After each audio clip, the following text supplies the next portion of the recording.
Hey y'all, Zach McDonald, your real estate agent with Real Property Associates, and this is a Seattle real estate news breakdown. And in this video, we are going to review an article published in the Seattle Times. And this article is titled, "Where Seattle Home Prices Are Rising Fastest as Region is Among National Leaders Again." Let's jump in. If you've never watched one of these news reviews before, what we're gonna do is we're gonna go through the article, I'll add a little bit of commentary, and then I'll add some context as we get to the end.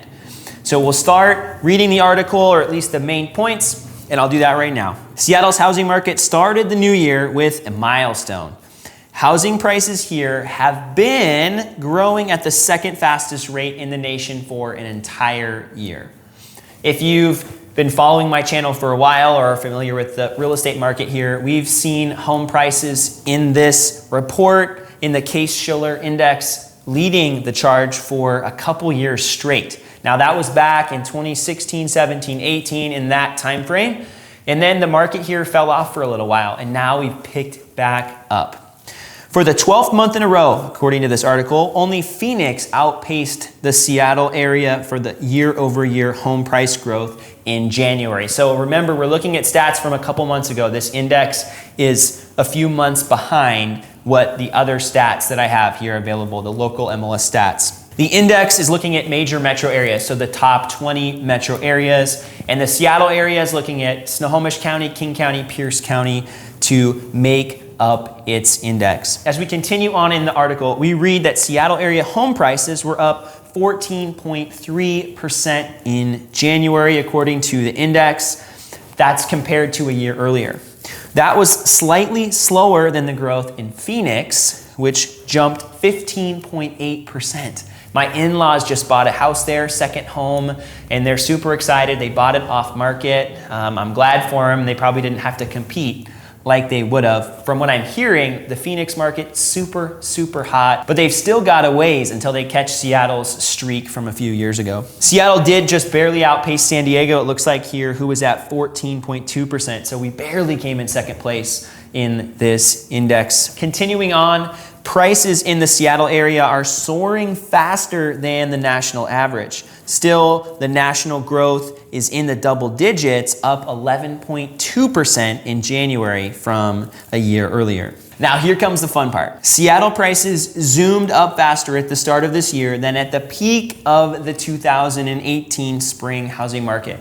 And if we look back, I have multiple market updates that you can look back at, maybe the April 2018, the March 2018, and also maybe May 2018, so kind of in that range. The Seattle housing market was just going bananas. And it was right before we saw an 8-month pullback. So it'll be interesting to see what happens this year. I've been talking about that, and I've been talking about interest rates, that's a risk factor for us. And I've also been talking about just the lack of supply is what's really fueling this. So a lot of new houses on the market would also potentially slow things down a little bit. But right now we're at that speed, or actually even ahead of it. The index continues to show that prices are rising most steeply on the most affordable homes in the Puget Sound region.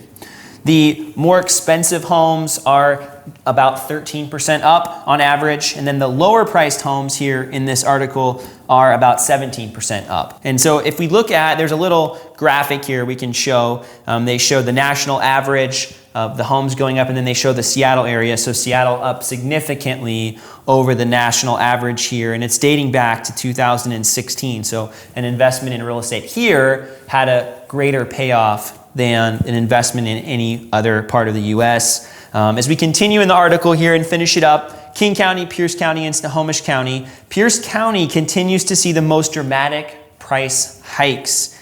Prices were up 19.2% in Parkland, 17.5% in Tacoma, and 16.9% in Spanaway. Pricier areas like Seattle and Mercer Island saw significantly slower growth. The cost of homes was up 8.7% in Seattle and 7.2% in Mercer Island. And then as we wrap it up here, other outlying towns like Bothell, Kent, Linwood were in the middle of the pack with prices up about 13% They wrap up the article here with a few different quotes from different people here. In a statement by Zillow senior economist Jeff Tucker, he describes this as a collision between a robust demand and rock bottom inventory, something that I talk about in my monthly market updates. Across the country, the increasingly unaffordable market will discourage some potential home buyers from re-entering the market, the CoreLogic deputy chief economist said in a statement. Man, I think there are a lot of buyers that are discouraged. So if you're watching this video and you're hearing me talk about prices going up and I'm excited, I would have to say I'm just excited all the time. But at the same time, prices go up and down.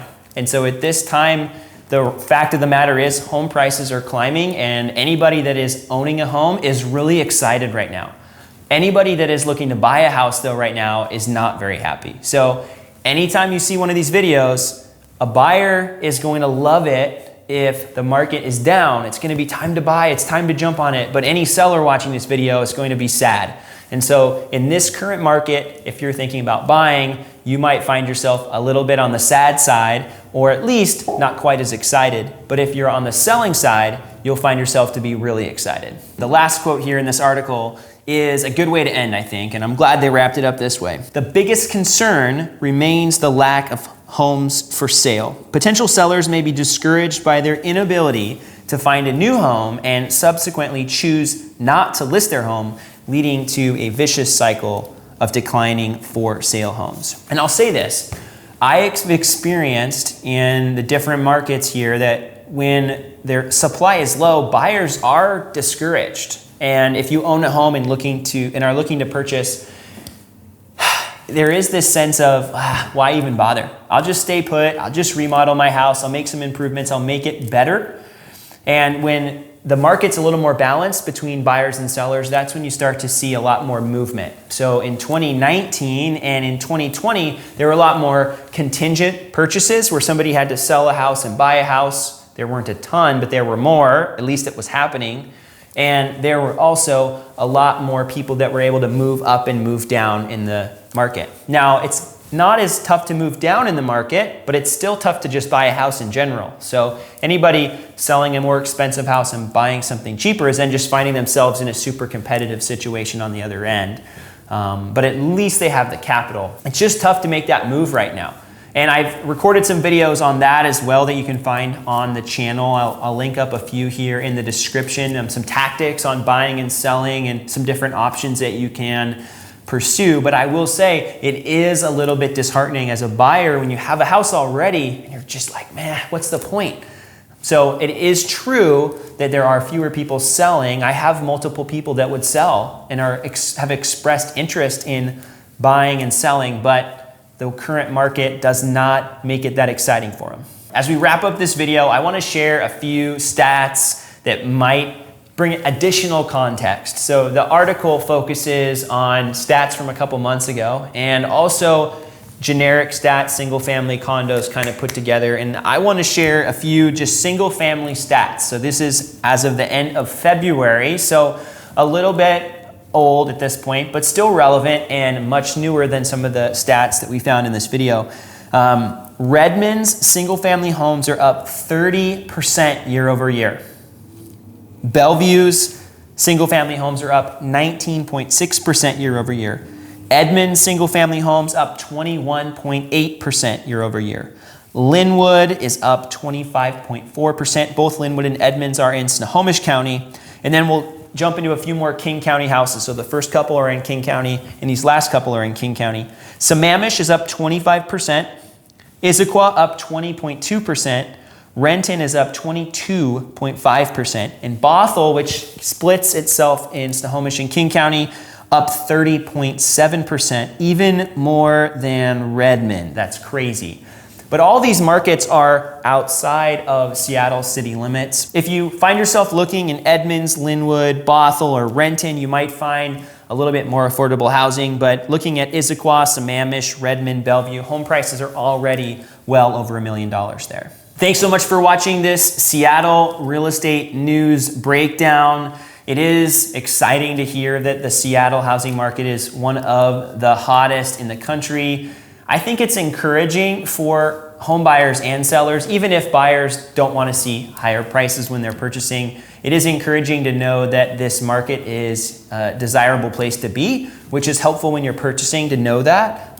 It's also great for the economy in general, and a big part of it is the job growth here in the area, but also I think people are starting to see why living in the Pacific Northwest is great. And yeah, there are some things that some people don't really like that much about it. There are things that I would change if I got to change things, but I can't always change everything. But just the pure beauty here is amazing, and really it is one of the best places in my opinion to live in the US.